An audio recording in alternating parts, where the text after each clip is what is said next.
we're gonna get straight into this. Firstly, I just wanted to say, Expedition 33, congratulations. Yeah, I'm gonna be making a challenge video. It'll be a no commentary first and then commentary later. So we'll see how it works. Assassin's Creed Shadows has not been the smashing success Ubisoft needed it to be. At every single turn, it has gotten pointed and laughed at by gamers, and now we have another reason to do so, because we're finding out that apparently Expedition 33 has already outgrown Shadows on Steam. I have a few different things to show off, but before I get into the topic, if you enjoy the content I create, check out the links in the description, join the community in my live streams, and consider supporting through Patreon or YouTube memberships. Now, I have streamed both of these games, so I've played both of these games, and Expedition 33 is so much better. I used to really love Assassin's Creed, but I love their older formula when their games actually felt like Assassin's Creed. Now they just kind of feel like modern day slop. Unfortunately, Shadows just didn't sit well with me, whereas Expedition 33 is my game of the year at this point, and I genuinely don't know how anything could top it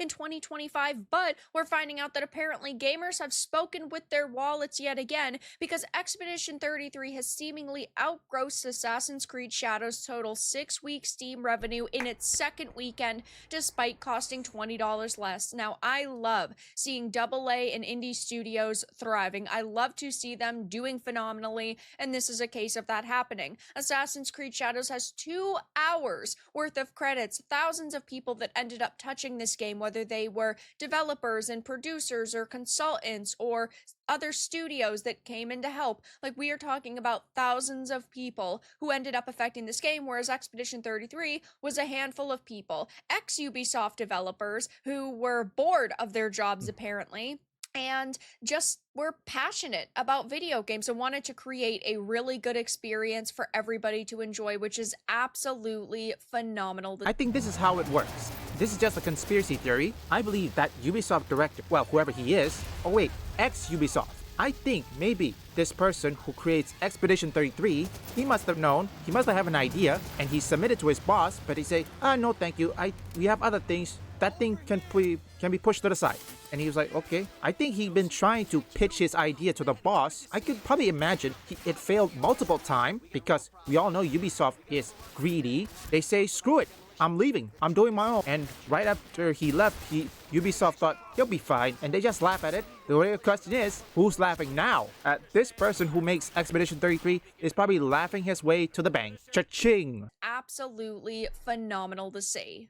I mean, we had just found out that apparently the director said that he was bored at his job at Ubisoft, so he decided to make his own game inspired by his childhood favorite series, Final Fantasy, and the lead writer was found on Reddit, and the composer was found on SoundCloud, with most of the staff being talented and passionate junior level people, which is crazy to think about, that a few guys just decided, you know what, I'm gonna make this game, and then they all got together. We found a lead writer on Reddit, they said. A lead writer on Reddit that is doing significantly better than the people who are probably getting paid $100,000 a year that still work at Ubisoft actively, which is just insane. But going back to this, we are getting these stats via, as you can see on SteamDB, there are owner estimations, and then there are a few different sites. This is Clair Obscur's. It says 673,000 estimated by VG Insights, 993,000 by Gamealytics, and 1.26 million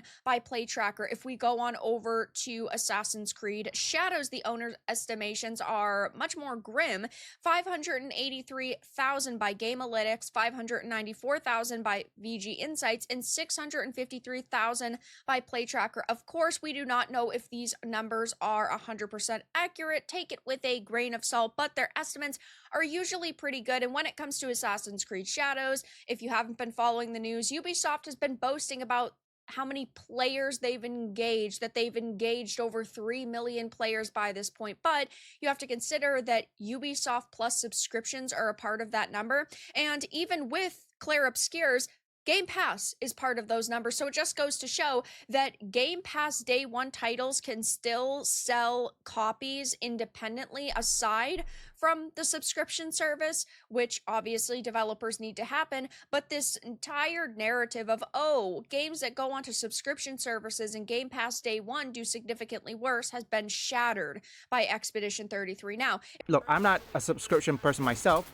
I prefer to buy it the old-fashioned way. I wanted to hear what people say, whether it's PC port reviews, whatever it is, and then I'll make my decision. Look, you can't justify Game Pass, subscription, whatever it is. However, you better make sure what you're providing is, one, it's a good product, playable, no bugs, no glitches, nothing. If you do that, then it's warranted. I guess this is something many people refuse to understand. Expedition 33. Now, if we actually take a look over at Gamealytics, you can see some of their stats. They are estimating that there's about 1 million copies sold. Gross revenue base game, about 43 million. Player totals, 1.2 million. Owners, 1.2 million. Reviews, 44,000. Review score, 94%. And average playtime, 11 hours. If we take a peek at Assassin's Creed Shadows, it is estimating the copies sold are 586,000 and owners roughly 670,000.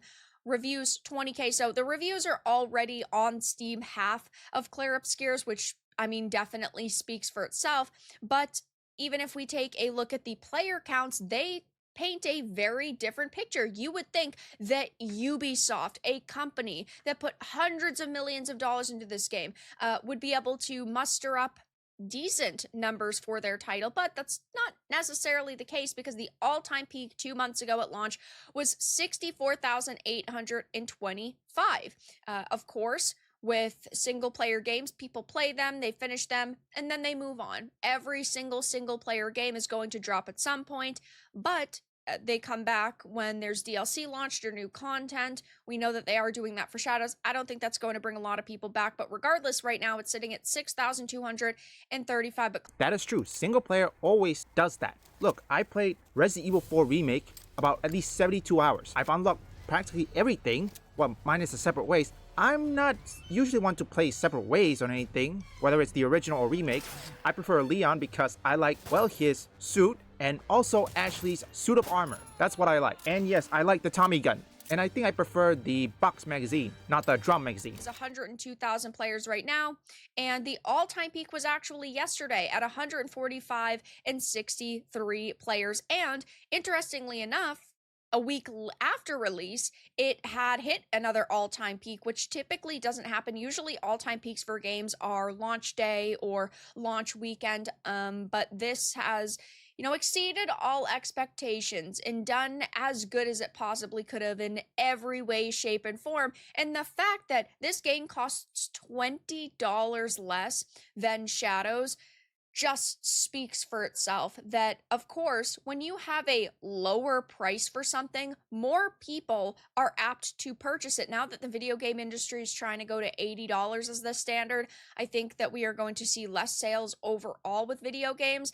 I think that people are going to buy maybe one game every 2 months instead of one game every month. And with this costing $20 less, that definitely helped it. But the level of quality here is insane. In Assassin's Creed Shadows, I faced a ton of bugs and glitches. Expedition 33, I faced no bugs. So do I. I didn't experience anything, even though in the open world there was a bit of a lag, but I documented. Then again, don't forget my computer right here is the laptop version of the RTX 3050. As for the CPU, it's mostly an 11th gen i5, 11500, I believe. 11500H, I think. I don't know what's the frame count. I'm probably going to do it in live stream or something, but that's besides the point. First off, congratulations. And I'd say, despite the success, they're making a movie. One of my friends suggested that if they really want to make Expedition 33, it had to be, this is his theory or his opinion, ethnically French, since it is basically a fiction version of France, Western Europe, whatever it is, had to be ethnically. I don't know if they're going to get Charlie Cox in it with Avengers and then TV show Daredevil Born Again. I think his schedule is packed, okay? There's no way. Plus, it's expensive to pay him. I don't know which is expensive, either Charlie Cox or Robert Downey Jr. What about you guys? Which one of these Marvel actors are expensive to even pay? According to you, I think Ubisoft really needs to improve, but then again, we all know what's happening right now. They refuse to improve, they continue to double down, and right now there's a game that is called Anno 117 Pax Romania, I believe it's called. I'm gonna put it on the screen just in case. You wanna know who got flown there for review? Alyssa Marcante. Yeah, make that make sense. Why did she get to do it? I mean, seriously, how much does it take to pay these people to go? I thought for certain Ubisoft is bleeding money. Are they even going to bleed more money? Who knows? Again, Expedition 33, congratulations. lad. Listen, son, I'm sorry about your brother. We got a damn tough job done, and most of us made it out alive. He was a good Marine. You can't ask for more than that. Leave a like and subscribe if you want woke or anti-woke detected, or you just want to see me play games, or perhaps you like trending topics. Visit my second, third, and fourth channel up here or link in the description.